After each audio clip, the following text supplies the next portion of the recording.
1장 3절.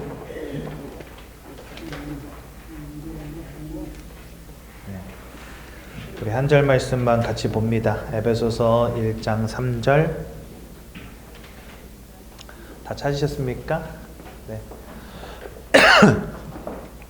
여기 찾아주세요. 네.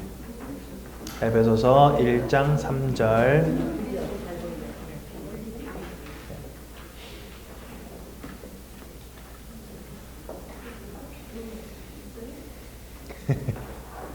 천천히 찾아보십시오. 에베소서 1장 3절.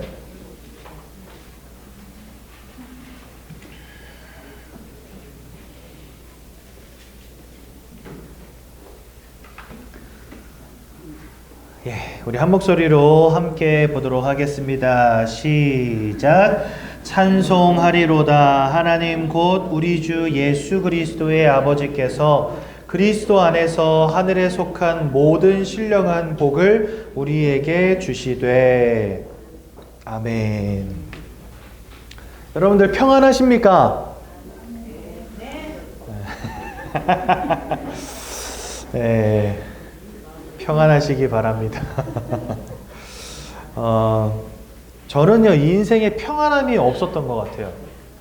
부끄럽게도 여러분들 앞에 서 있는 이 홍감사라는 사람은요, 10년 동안 게임 중독에 빠져 있었습니다. 근데 어느 정도 게임 중독이었냐면, 게임하느냐고 학교를 안 가고, 게임하느냐고 시험을 안 보고, 게임하느냐고 숙제를 안 해서 대학에서 퇴학을 당했어요. 여러분들 대학에서 퇴학당한 사람 보신 적 있으세요? 지금 보고 계십니다. 제가 바로 그 유명한 대학에서 퇴학당한 남자입니다. 제가 대학에서 퇴학을 당하는 바람에 저희 어머님이 뒷목 잡고 쓰러지셨거든요. 근데 제가 그렇게 게임에 집중했던 이유가 있었어요. 그게 왜 그러냐면 제 마음속에 이 평안함이라는 게 없고, 이 평안함 대신에 뭐가 있었냐? 두려움이 있었던 것 같아요. 이때 당시에 저희 아버님이 사업이 실패하셔가지고 저희 가정이 그냥 곤두박질을 쳐버렸거든요. 근데 아버님의 사업이 무너지고 나니까 제 인생도 덩달아 흔들리는 것 같은 거예요. 그게 너무 무서웠어요. 그리고 그때 저희 아버님이 또 뭐가 왔냐면 이명이 오셨어요. 이명. 그 이명이 뭐냐면 삐 하는 소리가 나는데 어지럼증이 같이 오는 거예요. 그래서 하루는 어머니한테 전화가 와서 아버지가 쓰러지셨다는 거예요. 근데 쓰러지셨으면 병원을 가야 되잖아요. 근데 집에 가서 누워 계신다는 거예요. 그래서 왜 집에 있냐 그러니까 병원 갈 돈도 아깝다고 아빠가 집으로 가자 그랬다는 거예요.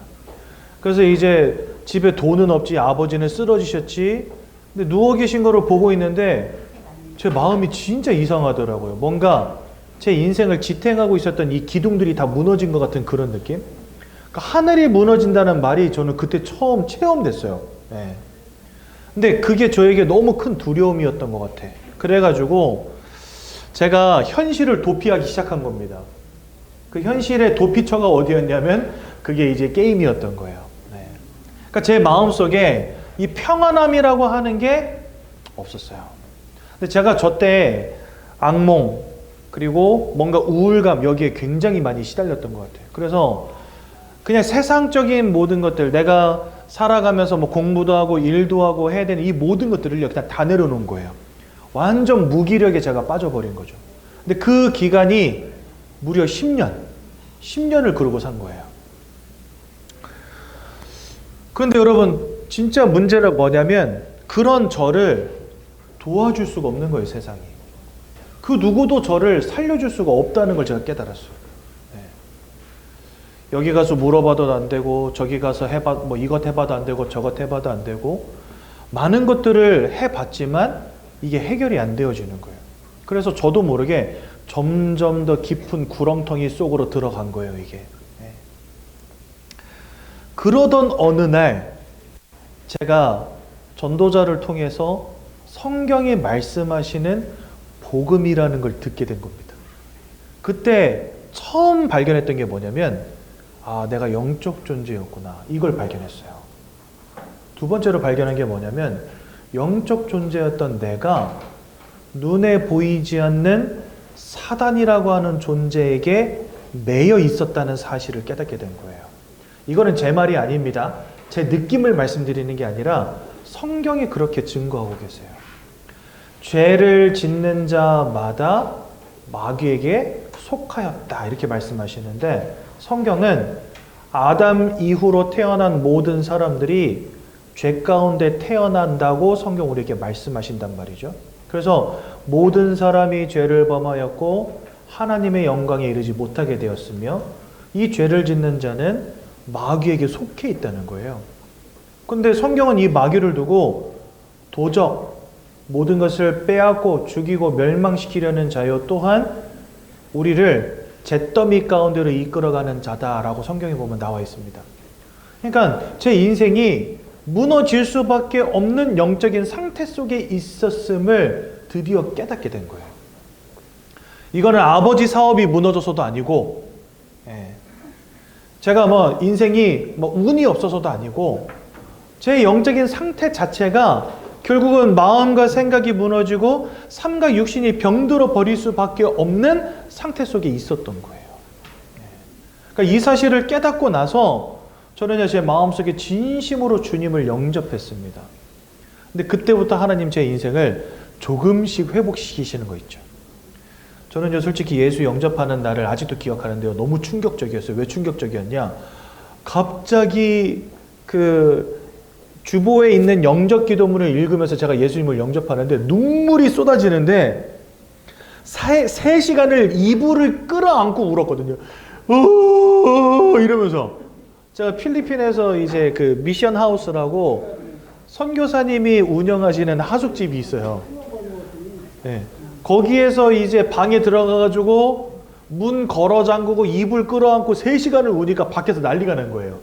야, 쟤 왜 저러냐, 저러다가 자살하는 거 아니냐, 막 이러면서 밖에서 난리가 나서 왜, 이러고 3시간을 우니까. 그러니까 제가 이렇게 충격적이게 예수님을 마음속에 영접했거든요. 그리고 여러분, 제 인생이 확 바뀌어야 되잖아요. 제가 10년 동안 게임 중독에 빠져 있었다 그랬죠. 그 여러분, 그날로 제 인생이 게임이 끝났을까요? 천만의 말씀. 그렇게 충격적으로 예수님 만나고 그랬는데 제 마음속에 우울감 이게 잘 안 사라지는 거예요. 그리고 게임 안 끊어지는 거예요. 그래서 여러분들 그 게임을 하려면 컴퓨터에다가 이 게임을 넣어놔야 돼요. 근데 저는 이제 게임 중독을 어떻게든 끝내보려고 그놈을 넣었다 뺐다를 1000번을 넘게 한 것 같아. 컴퓨터에다 넣었다가 아 이러면 안 돼, 또 빼. 그러다가 어느 날 또 막 하고 싶어. 그러면 또 넣어. 그러다가 에이 이렇게 살면 안 되지. 그리고 또 빼. 이거를요 예수 만난 뒤에도 1000번을 넘게 한 것 같아요. 제 기억으로는. 근데 희한하죠? 시간이 가면 갈수록 말씀을 들으면 들을수록 하나님이 제 마음을 치유하시기 시작하는데요. 이전에 있었던 이 두려움이 어느 날 갑자기 사라지더라고요. 점점 그 자취를 감춰가는 거예요. 제 마음속에서. 제 인생을 사로잡았던 게임이라고 하는 그 실패가 점점 자취를 감춰가는 거예요. 옛날에는 나 이거 안 하면 죽어 이런 생각이었거든요. 이거 안 하면 나는 살 수가 없어. 알코올, 술 좋아하시는 분들이 그래요. 난 이거 안 먹으면 죽는 줄 아세요. 그분들은 특징이 뭐냐? 술 안 마시면 자기 죽는 줄 알아요. 그러니까 술을 계속 마실 수밖에 없어. 근데 시간이 지나면 지날수록 어느 날부터인가 술 생각이 안 나기 시작하는 거예요. 그러니까 하나님이 그렇게 마음을 조금씩 치유해 가시더니 이제는 완전히 제 인생을 바꿔주신 거죠. 그래서 여러분들 성경은요 되게 중요한 단어가 하나 있는데 그게 뭔지 아십니까?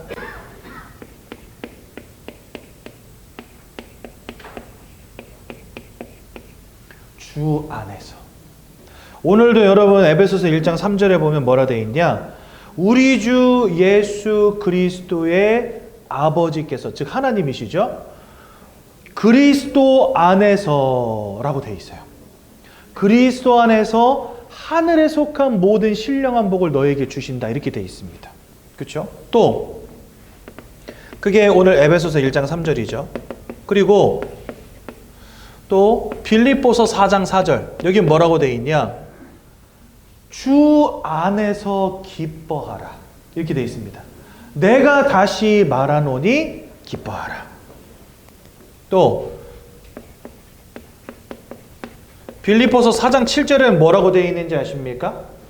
모든 지각이에 뛰어난 하나님의 평강이 그리스도 예수 안에서 너희의 마음과 생각을 지키시리라. 이렇게 되어 있습니다. 그럼 왜 성경은 이 주 안에서라는 말을 계속해서 사용하시는지 아십니까? 저와 여러분들에게 와 있었던 그 영적인 문제, 죄악과 하나님을 잃어버림과 사단에게 사로잡힌 이 인생의 문제를 십자가 위에서 단번에 영원히 완전히 끝내신 이가 예수 그리스도란 말이에요.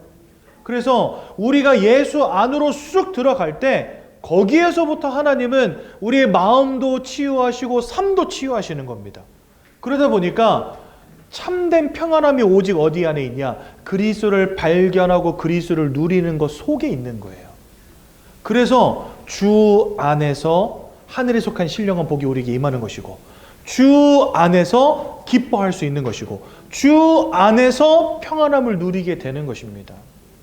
반대로 말하면요, 주 밖에는 어떻다는 거예요? 주 밖에서 매일 두려울지어다. 이렇게 되는 겁니다. 주 밖에서 맨날 방황하고 있는 겁니다. 영적인 문제를 치유할 길이 없어서, 구원의 방법이 무엇인지 알지 못해서. 그러니까 여러분들, 내가 주님을 만난다는 것 자체가 인생의 가장 큰 축복인 겁니다. 교회 다니는 거 아니고요. 여러분, 교회 다니는 사람 많습니다. 교회 다니는 게 아니라 주님을 내 인생에 맞아들이고 만나는 게 중요합니다. 제가 놀라운 사실 알려드릴까요? 제가 게임 중독에 언제 빠졌냐? 20대, 그러니까 대학 들어가자마자 게임 중독에 빠졌거든요. 근데 저는 놀랍게도 교회를 중학교 2학년 때부터 다녔다는 사실. 그러니까 14살 때부터 교회를 다녔어요. 그러니까 20살까지는 6년이라는 시간을 교회를 다닌 거예요. 근데 저는 한 번도 예수가 그리스도라는 말씀을 들어본 적이 없어요. 그리스도라는 말의 의미가 뭔지를 전혀 몰랐어요.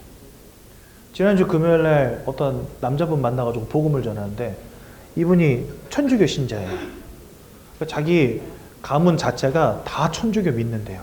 오랫동안 자기도 하나님 믿고 예수님 믿었다는 거예요. 제가 그분에게 단도직입적으로 물었어요. 예수 믿는다 하셨는데 그럼 예수님이 누군지는 알아야 될 거 아닙니까? 그렇죠. 이렇게 대답하시더라고요. 그러면 성경은 예수가 그리스도라고 말씀하시는데 그리스도가 뭔지 아냐? 이렇게 물어봤어요. 모르겠다는 거예요. 한 번도 그런 걸 공부해 본 적이 없다는 거예요. 근데 천주교 다니는 분들 뿐만이 아니라 교회 다니는 분들한테도 제가 이거를 다 물어보거든요. 100이면 100, 1000이면 1000 다 물어봤어요, 지금까지. 그 중에 그리스도의 의미를 안다고 대답한 사람 몇 명 있었을까요? 무려 한 명이 없었어요. 한 명. 놀랍죠? 저도 어디 가서 들었냐? 신학교 가서 들었어요. 그리스도의 의미를. 어디서 들었냐? 저한테 복음을 전해주신 선교사님한테 들었어요. 교회를 아무리 오래 다녀도 사람들이 그리스도를 모른다는 사실이에요. 근데 교회 다니는 사람들 다 뭐라고 말해요? 나 예수 믿어요. 근데 예수님이 누군지를 몰라. 말이 됩니까, 여러분들? 그래서 교회 다니는 사람 되면 안 됩니다. 여러분들 예전 교회 다니는 사람 되지 마시고 예수를 아는 자, 예수를 믿는 자 되시기 바랍니다. 그 안에 있어요. 뭐가요? 참 평안함이. 그 안에 있어요. 인생의 참된 기쁨이. 그 안에 있어요. 인생의 참된 축복이. 그래서 에베소서 1장 3절 그리스도 안에서 하늘에 속한 신령한 복을 너희에게 부어주시되 이렇게 돼 있는 겁니다. 그러니까 주 안에 우리 인생의 축복도 있고 주님 안에 우리 인생의 기쁨도 있고 주님 안에 우리 인생의 평안도 있다고 성경 말씀하시는 겁니다. 그래서요 주님이 이렇게 말씀하십니다.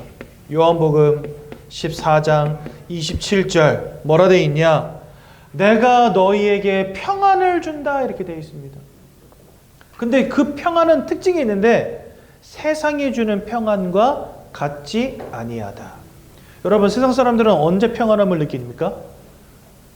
저 지하 단칸방에서 살다가 맨날 돈에 쪼들려가지고 이번 달은 가스비가 얼마 나올까 맨날 이러고 살다가 뭐 로또가 대박 터져가지고 강남에 있는 펜트하우스로 이사가고 통장에 돈이 이만큼 쌓이면 거기서 비로소 아 이제 좀 살만하다 이렇게 느끼죠.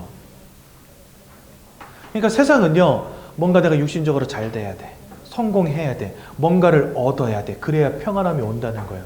반대로 말하면 내가 가지고 있었던 걸 잃어버렸어요.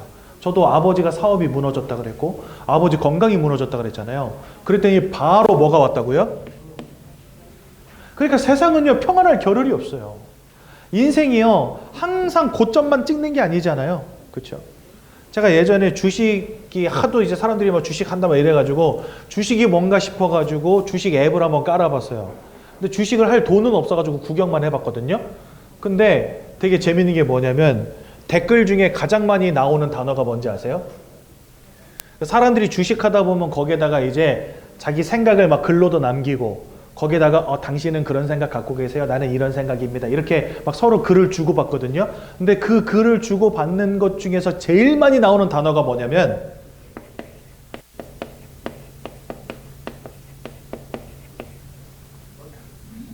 제일 많이 나와요. 한강다리.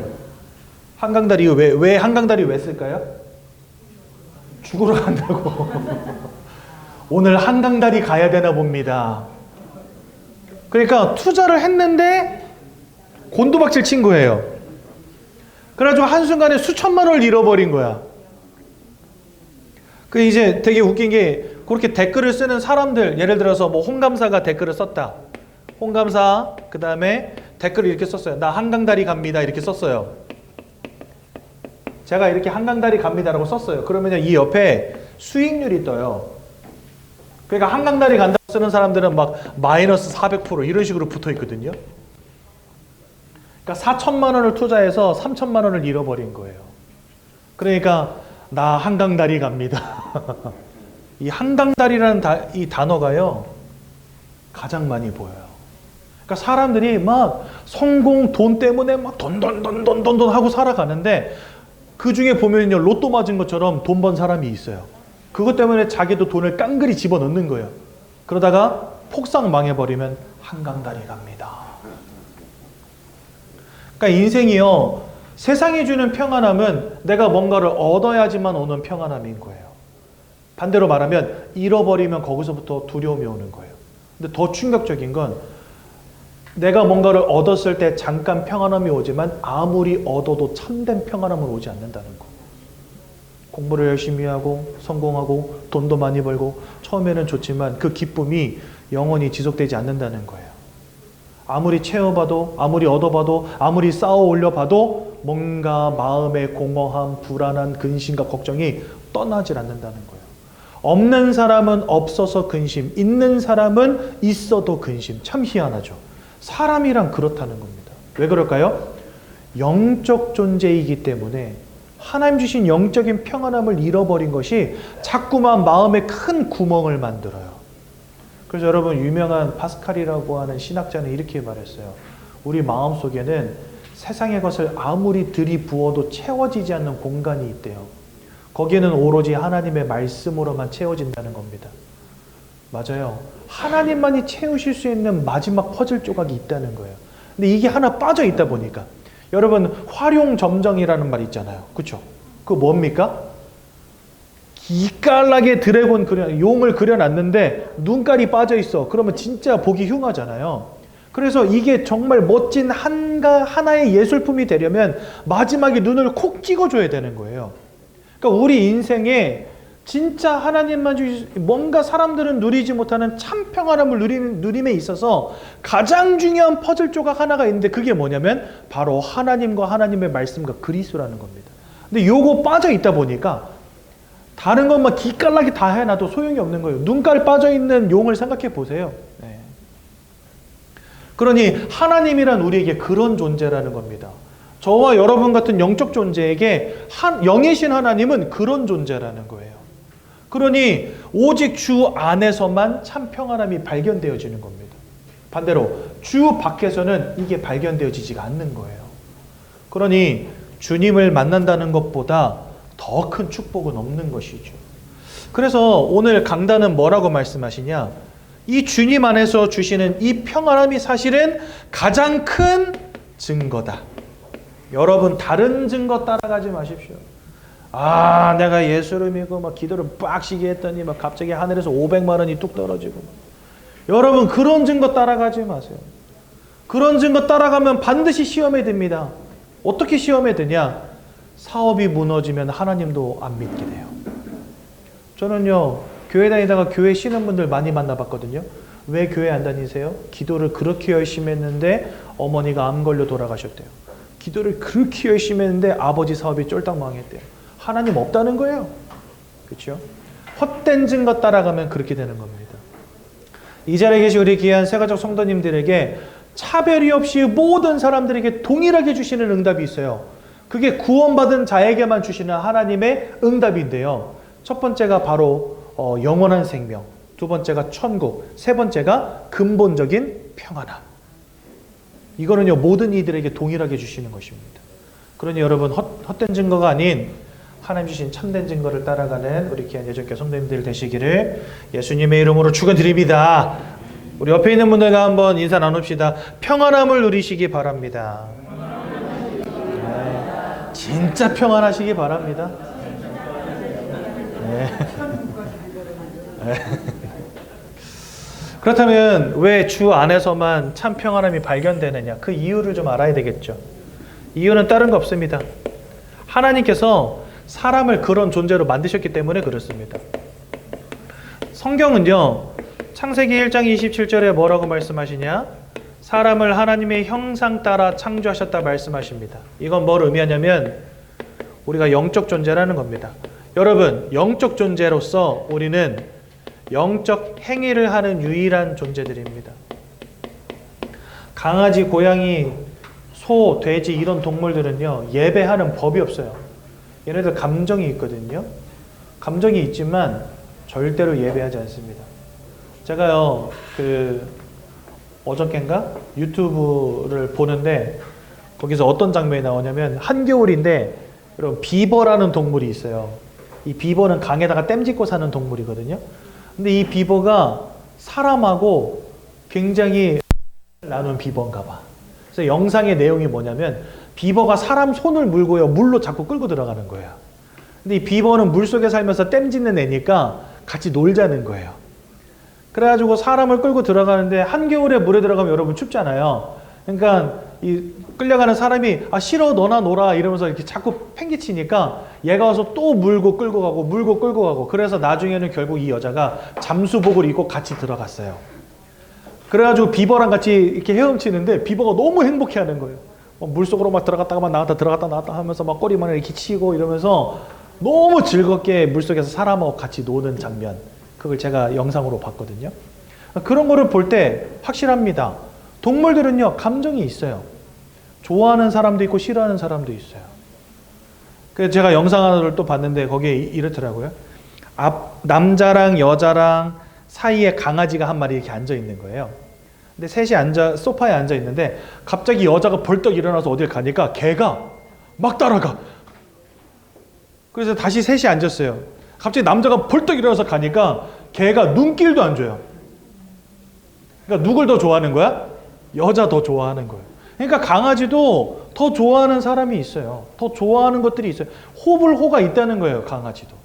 그러니까 감정도 있고 다 있지만 얘네들이 절대로 안 하는 게 하나 있습니다. 온갖 때만 거 다 하고 살아요. 어떤 개는요, 막 스케이트보드를 타고 막 사람이 먹는 것 같은 그런 음식도 같이 먹고 막 이래요. 근데 절대로 안 하는 거 하나가 뭐냐? 영적 행위. 절대 하지 않습니다. 왜냐면 영적 존재가 아니기 때문에 그렇습니다. 근데 사람은 영적 존재를 한단 말이죠. 그렇게 하나님이 지으신 이유가 무엇이냐? 다른 거 없습니다. 하나님이 영이시기 때문에 그렇습니다. 그 하나님을 알고 그 하나님을 찬양하는 존재로 만드셨다고 이사야서 43장 21절 말씀하십니다. 그래서 원래 사람은요, 하나님을 알고 하나님을 찬양하는 존재로 지음받았다는 거예요. 그래서 다른 동물과는 다른 것입니다. 즉 하나님과 함께하는 축복을 누리는 유일한 존재가 바로 사람이라는 거예요. 그래서 여러분들 아까 말씀드린 것처럼 우리 인생의 가장 중요한 퍼즐 조각 하나가 영이신 하나님을 알고 그분과 함께하는 거라는 거예요. 근데 안타깝게도 그 축복을 잃어버린 것입니다. 우린 그걸 뭐라고 하냐면 영적 문제라고 합니다. 창세기 3장 1절에서 6절. 아담과 하와, 하나님이 지으신 첫사람 아담과 하와가 안타깝게도 하나님이 가장 싫어하는 죄를 범했어요. 하나님은 죄와 함께 하실 수 없는 분이시거든요. 근데 안타깝게도 아담과 하와가 이 죄를 범해버린 겁니다. 선악과를 따먹는. 그래서 로마서 3장 10절 보면은 의인은 없나니 하나도 없다 이렇게 말씀하세요. 즉 모든 사람이 다 죄인이다 이렇게 말씀하십니다. 그러니까 이 땅에 있는 모든 사람들이 다 죄인이래요. 근데 그렇게 될 수밖에 없는 이유가 뭐였냐? 로마서 5장 12절에 이렇게 말씀하십니다. 한 사람 아담으로 말미암아 죄가 이 세상 가운데 들어왔다 이렇게 돼 있어요. 그러니까 원래 하나님이 만드신 세상은 죄가 없는 곳이었다는 거예요. 근데 아담 한 사람이 선악과를 따먹는 죄를 지은 그 결과로 이 땅에 죄가 들어왔다 이렇게 돼 있습니다. 성경에. 그리고 그 죄로 말미암아 모든 사람이 죄 가운데 사로잡히게 되었고 그 결과로 사망에 이르게 되었다라고 로마서 5장 12절에 말씀하세요. 그러니까 이 한 사람 아담 때문에 모든 사람이 다 죄인이 돼버린 겁니다. 더 정확히 말하자면 모든 사람이 죄와 사망에 꽉 붙잡히게 된 겁니다. 그리고 그 결과로 하나님과 단절되게 된 것입니다. 로마서 3장 23절에 보니까 모든 사람이 죄를 범하였음에 하나님의 영광으로부터 멀어지게 됐다 이렇게 되어 있고요. 그리고 하나님을 잃어버린 우리가 이제는 사단 마귀에게 사로잡히게 되었다라고 요한일서 3장 8절 말씀하십니다. 죄를 짓는 자마다 마귀에게 속하였느니라. 그러니까 하나님 영적 존재로 창조되어서 하나님을 알고 하나님을 찬양하던 우리가 죄 때문에 하나님도 잃어버리고 죄 때문에 사단 마귀에게 사로잡힌 존재로 타락하게 되었다라고 성경 우리에게 말씀하신다는 거예요. 그러니까 여러분들 지금까지 인생 살아오시면서 하나님이 누구신지 전혀 모른 채 사셨을 겁니다. 그 이유가 뭐냐면 우리가 영적으로 완전히 어두워져 버렸어요. 하나님을 알지도 못하고 영적인 지혜와 지식이 다 어두워지고 영적인 눈도 어두워져 버린 겁니다. 그래서 고린도후서 4장 4절은 뭐라고 말씀하시냐면 이 세상의 신이 믿지 아니하는 자들의 마음을 혼미하게 하여서 하나님의 형상이신 그리스도 예수의 영광의 광채를 보지 못하게 만들었다 이렇게 되어 있습니다. 즉 우리의 눈을 다 가려버린 거예요. 누가요? 이 사단이라고 하는 존재가 하나님의 영광의 광채를 보지 못하도록 그리스도를 깨닫지 못하도록. 그러니까 철저하게 우리가 차단돼 있었던 거예요. 하나님의 영광으로부터, 하나님의 은혜로부터, 영적인 지혜와 지식으로부터 철저하게 차단돼 있었던 거예요. 마치 여러분들 북한에 사는 사람들은요, 북한 밖에서 일어나는 일들에 대해서 전혀 모르고 살아가잖아요. 왜 그러냐면 밖에서부터 들어오는 모든 소식들을 이 공산당들이 다 잘라버리거든요, 사전. 그래서 탈북하신 분들이 대한민국에 와서 가장 충격받는 게 뭐냐? 밥상에 쌀밥하고 반찬들이 이만큼 올라오는 거 보고 깜짝 놀라는 거예요. 자기네들은 맨날 옥수수 먹고 살았는데 나만은 자기네들보다 더 못 산다 이 소리를 듣고 산 거예요. 어렸을 때부터. 근데 그게 세뇌가 돼가지고 또 그거를 확인할 방법도 없고 밖에서 들어오는 모든 소식들이 다 잘리니까. 그러니까 이 북한이라는 것에 갇혀 살면서 세상이 어떻게 돌아가는 건지도 모른 채 산 겁니다. 마찬가지로 여러분들도 사단이 쳐놓은 그 차단막 안에서 살면서 영적으로 뭐가 어떻게 돌아가는지 전혀 모른 채 지금까지 산 거예요. 하나님이 계신지 천국과 지옥이 있는지 흑암과 귀신의 역사는 뭔지 이런 거 전혀 모른 채 그냥 돈 성공 공부 건강 이러고 여태까지 살아온 거죠. 그래서 여러분들 우리가 이러한 영적 문제 가운데 빠져 있다는 사실을 인지하는 것 자체가 굉장히 중요하다는 거예요. 저는요 예전에 교회 다녀야 될 이유, 예수 믿어야 될 이유를 잘 몰랐어요. 왜요? 문제가 뭔지를 모르니까. 그렇죠? 근데 문제를 알고 나니까 예수를 믿는 게 제 인생의 목표가 돼버렸어요. 나는 예수 떠나면 큰일 난다. 나는 예수 잃어버리면 망한다. 나는 예수만 붙잡아야 된다. 이 결론에 이르게 되더라고요. 여러분들은 어떠십니까? 예수 모른다면 우리는 여전히 이 속에 있는 것입니다. 예수를 만나지 못한다면 우리는 영원히 이 속에서 사는 것입니다. 근데 이게 인생의 가장 큰 리스크였다는 거. 우리가 그거 몰랐던 거죠. 성경은요, 하나님을 잃어버린 채 우리가 사단에게 붙잡혔다 이렇게 말씀하시는데, 성경은 그 사단을 두고 살인마, 거짓말장이라고 말씀하십니다. 또 계시록 12장 9절은 보니까 천하를 속이는 자라고 말씀하십니다. 또한 요한복음 10장 10절은 도적이라고 표현해 놓으셨어요. 모든 것 빼앗고 죽이고 멸망시키려는 존재. 그러니까 이런 영적인 존재에게 지금까지 저와 여러분들이 붙잡혀 있었던 겁니다.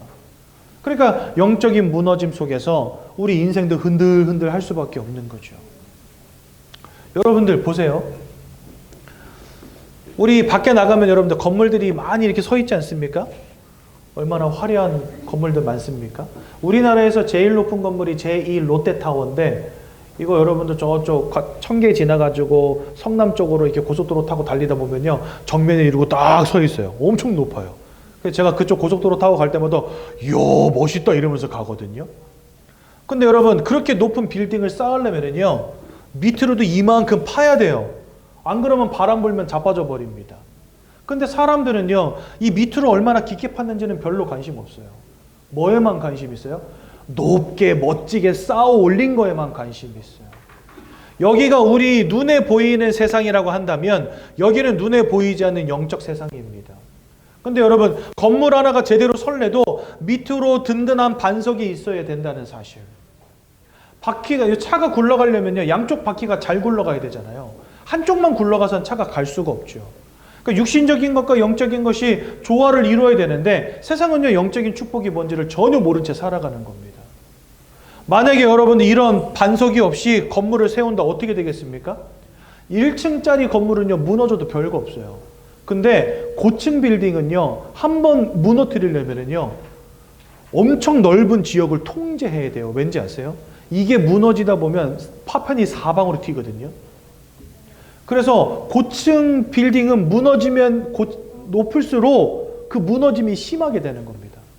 그래서 여러분들 영적인 비밀을 알지 못하고 계속해서 성공을 추구하잖아요. 성공을 추구하고 높은 곳을 향해 가면 갈수록 그 무너짐이 더 심해요. 그래서 여러분들, 우리는 영적인 부분을 바로 이해하는 사람들이 돼야 됩니다.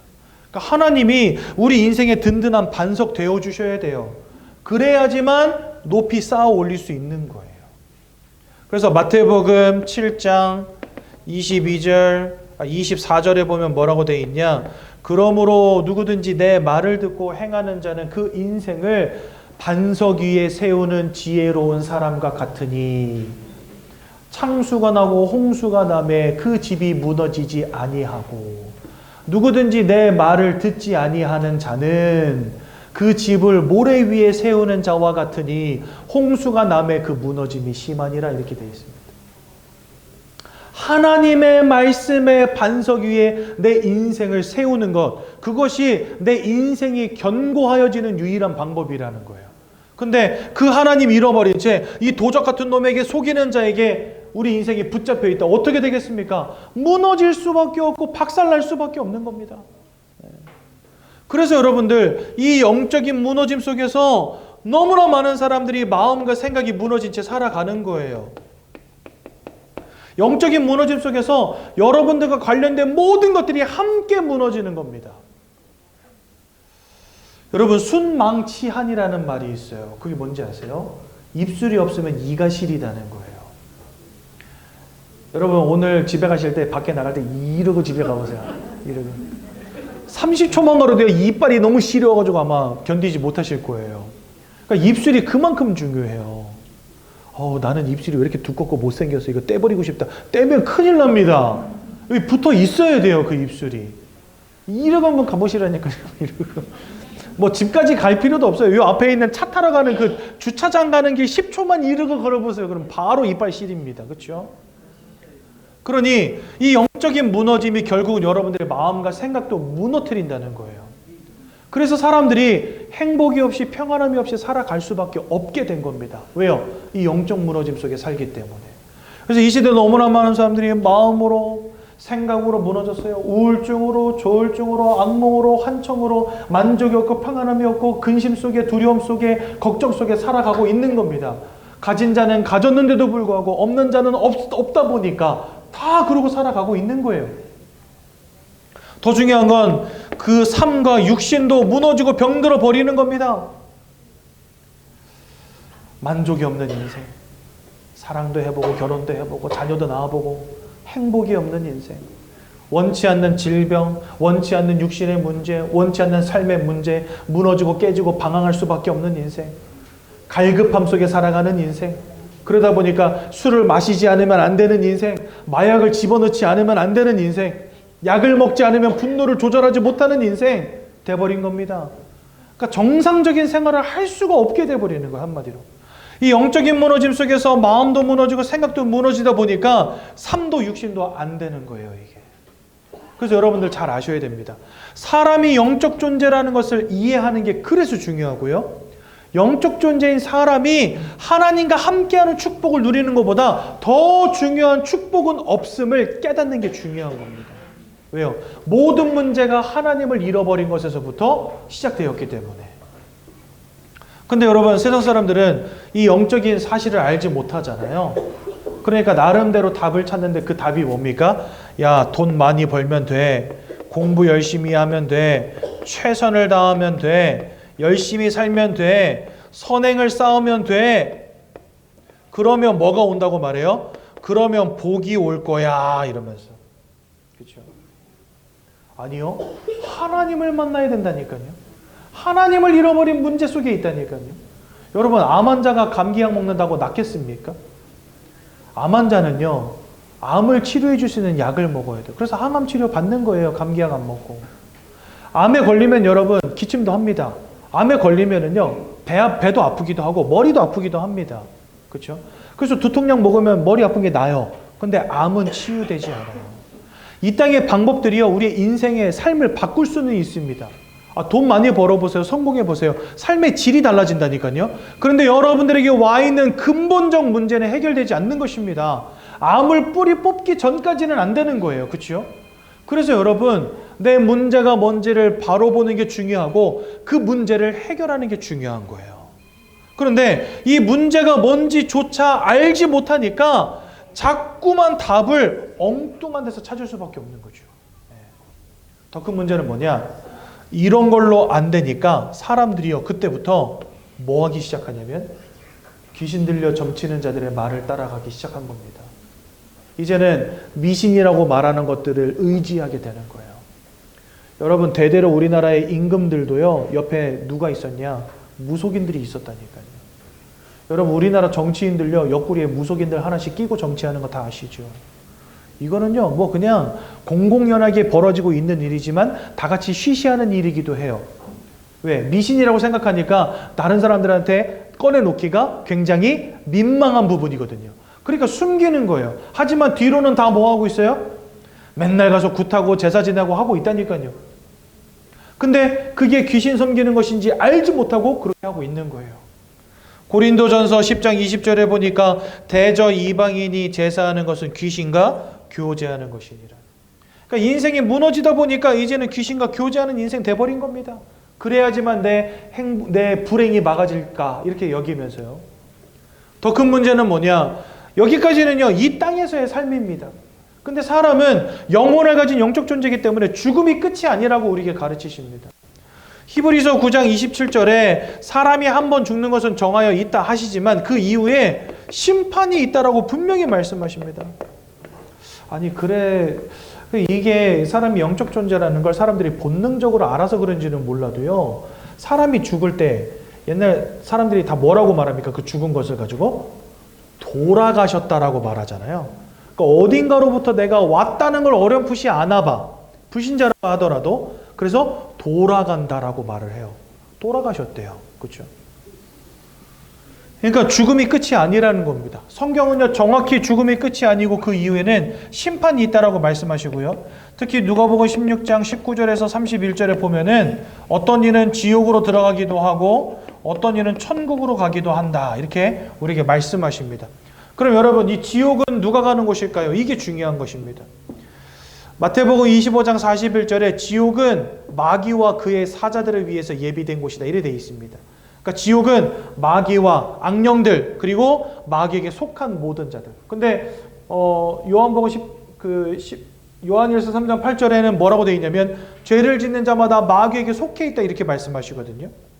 저와 여러분들은 다 죄와 사망의 법에 사로잡힌 자라고 성경 말씀하시는데, 그것은 결과적으로 말하면 우리가 사단에게 영적으로 속한 자라는 말이고, 그 영적인 소속을 바꾸지 않는다면 우리가 이 땅 떠나가는 날 마귀와 함께 지옥에 들어갈 수밖에 없는 존재가 되었다는 것을 의미하는 겁니다. 그러니 결국은 이 영적 문제 하나 때문에 우리 인생이 원치 않는 고통 속에 빠지게 되었고, 더 중요한 거, 이 땅을 떠나가는 날 마귀와 함께 지옥에 던져질 수밖에 없는 영적인 상태에 지금 콱 매여 있게 되었다는 것입니다. 여러분, 이거 우리가 어떻게 해결할까요? 착하게 산들 되겠습니까? 돈 많이 번들 되겠습니까? 공부 열심히 한들 되겠습니까? 아무리 공부 열심히 해도 진짜 뛰어난 박사가 된다 할지라도 여러분들 영적인 사실은 알 수가 없습니다. 제가 몇 번 말씀드리잖아요. 파리의 뇌를 연구하는 사람이 있어요. 이 사람은 파리의 뇌를 연구해가지고 박사학위를 받았어요. 여러분, 파리는 뭐예요? 이놈 시키 하고 때려 죽이는 거지, 우리한테. 그죠? 이 날파리 어디서 생기는 거냐면 짜증나 죽겠다면서 이렇게 때려잡는 게 파리잖아요. 근데 세상에는 그 파리의 뇌를 열어가지고 그 파리의 뇌를 연구하는 사람이 있다니까요. 그리고 그거를요, 뭐 학술지에 이렇게 논문을 게재해가지고 그걸로 박사학위도 받고 세상적으로 권위도 얻고 명예도 얻고 돈도 얻고 골 때리는 거예요. 그죠? 그런데 파리의 뇌를 백날 연구해도 영적인 사실에는 접근할 수조차 없다는 거. 여러분, 과학자들이 얼마나 뛰어난지 아십니까? 우주가 어떤 구조를 가지고 있는지를 연구한다니까요. 여러분들 우주가 뭔지 여러분 관심이나 있으세요? 그냥 밤하늘 보면서 아이고 별이 이쁘다, 이게 우리한테 우주잖아요. 그렇죠? 근데 과학자들은요, 그 우주를요, 우주 끝에는 뭐가 있을까 궁금해가지고 우주선도 날리고 망원경도 띄우고 관찰하고 맨날 그것 때문에 살아가요, 이 사람들이요. 근데 우주 끝을 본다 할지라도 영적인 사실에는 접근할 수조차 없다는 거. 그러니까 어떻게 해야 우리가 하나님을 만나고 어떻게 해야 우리가 영적인 문제에서 빠져나올 수 있겠습니까? 이 땅엔 방법이 없다는 거예요. 그래서 우리 스스로 하나님께 이룰 수 없으니 방법은 뭐밖에 없어요? 하나님이 오셔야지. 내가 못 가니까 하나님이 오셔야죠. 아쉬운 건 하나님이니까. 그렇죠? 성경에 보면 하나님이 세상을 이처럼 사랑하사.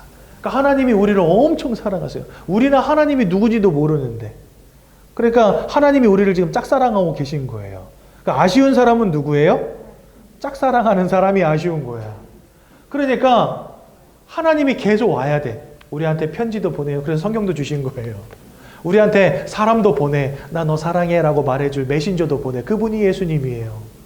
그러니까 하나님이 우리한테 말씀도 주셔가지고 내가 너를 얼마나 사랑하는지 아니, 연애 편지도 보내주시고 또 자기의 사랑하는 마음을 전달하려고 우리에게 그것을 전달해 줄 수 있도록 예수님을 이 땅에 보내주신 겁니다. 그래서 세상을 이처럼 사랑하사 독생자를 주셨으니 이는 저를 믿는 자마다 멸망치 않고 영생을 얻게 하려 하심이니라. 그러니까 이 땅에 우리가 하나님께로 갈 수 없기 때문에 하나님이 이 땅에 보내신 이가 바로 예수님이신 겁니다. 디모데전서 2장 5절에는요. 하나님과 사람 사이의 유일한 중보자가 바로 예수다 이렇게 되어 있습니다. 그러니 예수님은 누구냐? 우리의 인생의 근본적 영적인 문제를 끝내고 하나님을 떠난 인생의 고통을 끝내고 하나님을 떠나 올 수밖에 없는 인생의 심판의 문제와 형벌의 문제를 끝내사 하나님을 만나고 구원에 이르고 영원한 생명에 들어가게 하신 유일한 구원자로 오신 이가 바로 예수라는 겁니다. 예수님이 이 땅에 오셔서 세 가지 일을 하셨습니다. 로마서 8장 1절에서 2절에 보니까 예수 안에 있는 생명의 성령의 법이 죄와 사망의 법에서 너희를 해방하였다 말씀하십니다. 예수님은 죄악의 문제를 끝내신 참 제사장이 되십니다. 요한복음 14장 6절에 보니까 내가 곧 길이요 진리요 생명이니 나로 말미암지 않고는 아버지께로 올 자가 없느니라. 즉 하나님께로 갈 유일한 길이 바로 예수 그리스도밖에 없다는 것입니다. 그래서 우리는 예수님을 선지자라고 부르는 것이요. 요한일서 3장 8절에 보니까 죄를 짓는 자마다 마귀에게 속하였다 이렇게 말씀하시면서 아들이 나타나신 것, 즉 예수가 나타나신 것은 마귀가 하는 모든 일을 멸하기 위함이니라. 여러분들의 인생을 사로잡고 여러분들의 인생의 영적인 눈을 가리워서 하나님을 깨닫지 못하게, 구원의 축복을 알지 못하게, 하나님의 소원을 보지 못하게 만드는 이 흑암의 권세를 예수님께서 십자가에서 완전히 깨트려 버리셨다는 겁니다. 그래서 예수님은 사단의 권세를 끝내신 왕이 되시는 것입니다. 이 예수님이 2000년 전에 사람의 몸을 입고 오십니다. 그리고 우리를 위해서 십자가에서 고난을 당하시고 모든 보혈을 흘리시고 돌아가신 지 사흘 만에 부활하사 우리를 완전히 구원하십니다. 그 예수를 우린 누구라고 부르냐? 바로 그리스도다라고 부르는 것입니다. 성경은 그 예수를 믿고 영접하는 자들에게 하나님의 자녀가 되는 권세를 주신다 분명히 말씀하셨습니다. 오늘 이 시간 예수님을 마음속에 영접하심으로 하나님의 자녀되는 놀라운 축복 누리시기 바랍니다. 우리 15페이지를 한번 펴보십시오. 영접 기도문을 하나님께 우리 함께 올려드리겠습니다. 15페이지를 펴시고 이 시간 다 같이 예수님을 마음속에 영접하는 기도를 함께 올려드리도록 하겠습니다. 제가 먼저 읽을 건데요. 저의 기도를 따라서 함께 기도하시면 되겠습니다. 사랑의 하나님, 이제 나는 죄인인 것을 깨닫고 회개합니다. 지금까지 하나님을 떠나 사단의 지배 아래 묶여 종노릇하며 살았습니다. 그러나 예수님이 저를 위하여 십자가에서 죽으시고 3일 만에 부활하신 그리스도이심을 믿습니다. 예수 그리스도께서 하나님을 만나는 유일한 길이 되시며 사단의 권세를 꺾으시고 모든 죄와 저주와 재앙에서 나를 해방하신 그리스도 되심을 믿습니다. 지금 이 순간 내 마음의 문을 열고 예수님을 나의 구주로 나의 주인으로 영접합니다. 저를 구원해 주옵소서. 예수 그리스도 이름으로 기도합니다. 아멘. 우리 성도님들 하나님의 자녀 되셨음을 확신하시기 바랍니다. 우리 6과 잠깐 보겠습니다. 하나님의 자녀가 된 사람들에게만 하나님이 주시는 축복이 있습니다. 그 첫 번째가 뭐냐면 바로 성령 하나님께서 우리 안에 함께 하신다는 것입니다. 그래서 고린도전서 3장 16절은 너희가 하나님의 성전이고 너희 안에 하나님이 거하신다라고 말씀하십니다. 즉 원래 처음부터 우리는 하나님과 함께하는 존재였잖아요. 구원받은 자에게 이 근본적인 축복을 회복시켜 주시는 겁니다. 두 번째로 그 성령 하나님이 우리를 인도하십니다. 하나님의 말씀을 우리에게 가르치시고 생각나게 하시고 또한 평안함을 주신다 말씀하십니다. 그러니까 여러분 하나님이 함께하는 축복을 누리면 그 속에 인생의 평안함이 있는 것입니다. 세 번째로 성령 하나님이 우리 기도에 응답하십니다. 그래서 누구든지 내 이름으로 구하면 내가 행할 것이다 이렇게 약속하셨고요. 너희 마음에 기쁨이 충만케 되리라 이렇게 말씀하십니다. 하나님이 행하시니 우리 마음이 기쁠 수밖에요. 그죠? 그래서 예수 이름으로 기도하는 자의 기도를 듣고 하나님 행하시고 또 우리의 마음의 기쁨으로 채우신다는 것입니다. 그러니 오늘부터 기도해 보시기 바랍니다. 성도에겐 또한 권세를 주십니다. 하나님이 함께 하시고 모든 흑암과의 영적 싸움에서 승리하게 하십니다. 여러분, 요거 좀 중요한 거라서 조금만 짚고 넘어갈게요. 자, 성경은요, 베드로전서 5장 7절 8절에 이렇게 말씀하십니다. 우리의 대적이 마귀다, 이렇게 말씀하세요.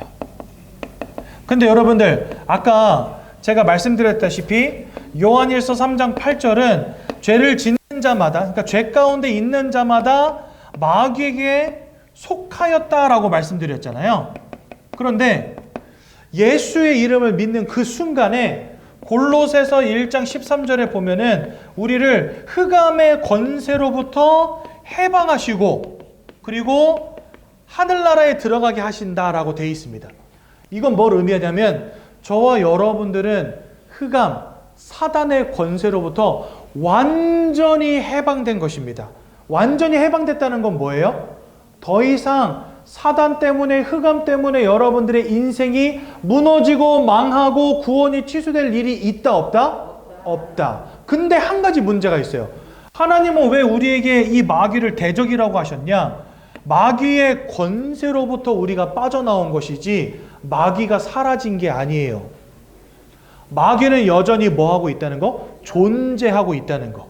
근데 우리를 더 이상 마귀가 사로잡지는 못하는 거예요. 그러니까 이전까지는 제가 마귀에게 이렇게 붙잡혀 있었던 거예요. 근데 지금은 그 마귀로부터 짠 하고 자유케 된 겁니다. 근데 여전히 마귀는 뭐 하고 있다고요? 존재하고 있다는 거. 그래서 얘가 뭐 하냐면 우리를 유혹합니다. 그래서 우리는 천국에 이르는 그 날까지 이 마귀의 유혹과 싸워야 돼요. 근데 그 싸우는 방법이 뭔지 아십니까? 그 싸우는 방법 알려드릴게요. 예배를 통해서 하나님의 말씀의 은혜를 누리고 기도 속으로 들어가는 겁니다. 이게 마귀와 싸워 이기는 거예요. 왜냐하면 성경은요, 마귀가 우리에게 불화살을 쏜다 이렇게 돼 있어요. 서로 싸우는 거기 때문에 불화살을 쏘는데 그 불화살이 뭐라고 돼 있냐면 불신앙이라고 돼 있어요. 그러니까 마귀는 자꾸 여러분들 마음속에 불신앙을 심어요. 어떤 불신앙? 야, 진짜 하나님 있는 거 맞아? 나 구원받은 거 맞아? 하나님 역사하시는 거 맞아? 언제, 도대체 언제? 왜 역사 안 하셔? 왜 응답 안 주셔? 이런 불신앙을 자꾸 심는다는 거예요. 그래서 사도 바울은 우리에게 뭐라 그러냐면은 말씀의 검을 들어라 이렇게 돼 있고요. 또 한편에는 믿음의 방패를 들어라 이렇게 돼 있어요. 그러니까 사단 마귀하고 싸우는 방법이 뭐냐면은 하나님의 말씀을 붙잡고 믿음 고백하는 거라는 거예요. 사단은 여전히 존재하기 때문에 우리가 말씀 붙잡지 못하게, 믿음을 갖지 못하게 속입니다. 그래서 여러분들이 지금부터 싸워야 될 영적 싸움은 뭐냐? 귀신아 물러가라, 떠나가라! 이것도 중요하지만 그것보다 더 중요한 것은 하나님의 말씀을 온전히 붙잡고 그 말씀을 믿음으로 고백하는 거예요. 무슨 말인지 이해가 되시죠? 사단으로부터 여러분들은 완전히 뭐 됐다? 해방되었다. 이걸 꼭 기억하십시오. 그러나 여전히 남아있는 싸움이 있다. 그래서 말씀과 믿음 요 속으로 들어가야 된다. 요걸 기억하시면 되겠습니다. 5번입니다. 천사의 도움. 하나님이 부리시는 영이 있습니다. 그걸 우리 천사라고 부릅니다. 하나님이 그 천사를 여러분들을 위해서 활용하십니다. 그래서 여러분들을 위해서 싸우게도 하시고 여러분들을 위해서 일하게도 하십니다. 그런 축복 가운데 여러분들이 있는 거예요. 그리고 6번, 우리에게는 하늘나라 배경이 있다. 또 7번, 복음 전하는 축복을 주셨다. 이 놀라운 7가지 축복을 주를 믿는 자들에게 주신 것입니다. 이 자리에 계신 우리 귀한 성도님들, 하나님의 자녀 되셨음을 확신하시고 감사하시기 바라고 일평생 승리하시기를 예수님 이름으로 축원드립니다. 기도합니다. 사랑의 하나님, 은혜 감사합니다. 우리 귀한 성도님들의 인생을 붙잡아 주시고 날마다 그리스도 예수의 언약만을 붙잡고 승리하시도록 인도해 주옵소서. 예수님 이름으로 기도드렸습니다. 아멘.